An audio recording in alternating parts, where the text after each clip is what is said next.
Welcome to the Courage to Live podcast. My name is Josh Bitsko, and I'm a retired police captain with 24 years of experience out of Las Vegas. Now I travel the country and I teach people about courage, resilience, and leadership. In today's Courage Cast, I'm going to talk about something that often sounds simple, but it's really avoided a lot, and that's true self-reflection. And this isn't the surface level kind, but it's the kind that actually leads to growth, the kind that requires you to ask yourself hard questions, and even when your own answers make you uncomfortable. Most people want growth without reflection. They often confuse ambition for growth. Like, I'm going to work really hard and I'm going to get better, whether that's physically in the gym, whether that's professionally, just constantly working to get better. And those are ways to grow for sure. But in reality, without true self-reflection, those kind of changes can be very simple. Self-reflection isn't about beating yourself up. It's being curious about yourself. It's about understanding why you react the ways you do, why certain things trigger you or upset you, and why you keep repeating some of the same patterns. One of the biggest barriers to self-reflection is being busy. So I can tell you, for me, when life got loud and I had a lot going on, I would just lean into working hard and being busy. The problem with this is you're avoiding the hard questions by just working hard because that's worked for you in the past. Like for me, when I wanted to get better at something, I would just work really hard, but I wouldn't often ask myself the hard questions. And usually this type of self-reflection starts with some simple questions. Like, what's the common denominator in the problems that I keep facing? Or what am I avoiding right now because it feels uncomfortable? What feedback have I been brushing off or trying to explain away? And where might my ego be getting in the way of growth? I remember when I was in internal affairs, I would have one of my employees or one of my detectives come in, start telling me what they wanted to do with the case. And I always would ask them when they would make decisions, is this decision based in ego or is it based in doing the right thing?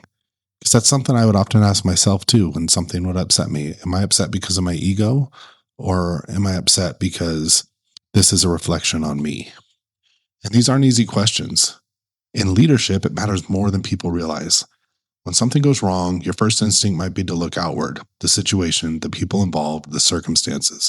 And sometimes those things do matter, which is why it can be difficult. But strong leaders also look inward and ask, what part of this is because of me?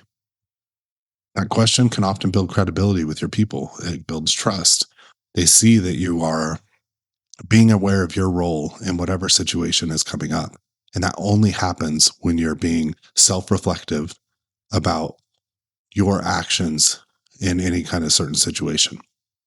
Self-reflection also helps you identify what's working too. It's not just about finding what's wrong or triggers or any of that, but it's about finding your own strengths and then leaning into those strengths.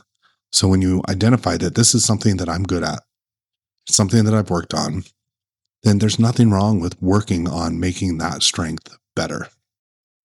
So ask yourself these questions.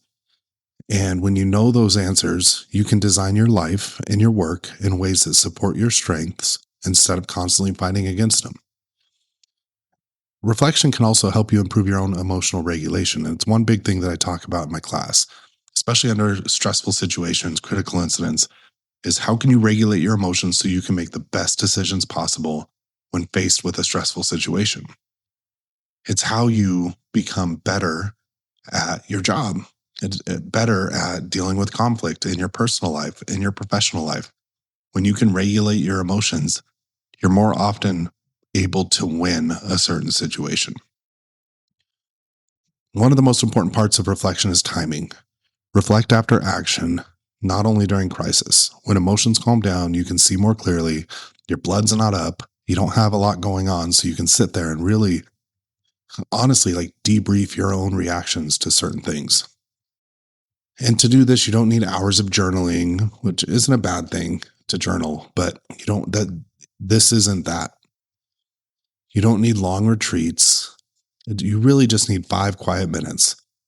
I like to take those minutes in motion. So go for a walk. And when you're walking, thinking, movement plus reflection always helps me with clarity of what happened, clarity of my own actions in a certain situation. So, thank you for spending time with me today. If you enjoyed the episode, please share it with a friend, leave a review, or subscribe. And if you want more conversations like this, my book, The Courage to Live, is available on Amazon. And I really appreciate you spending time with me. Thank you.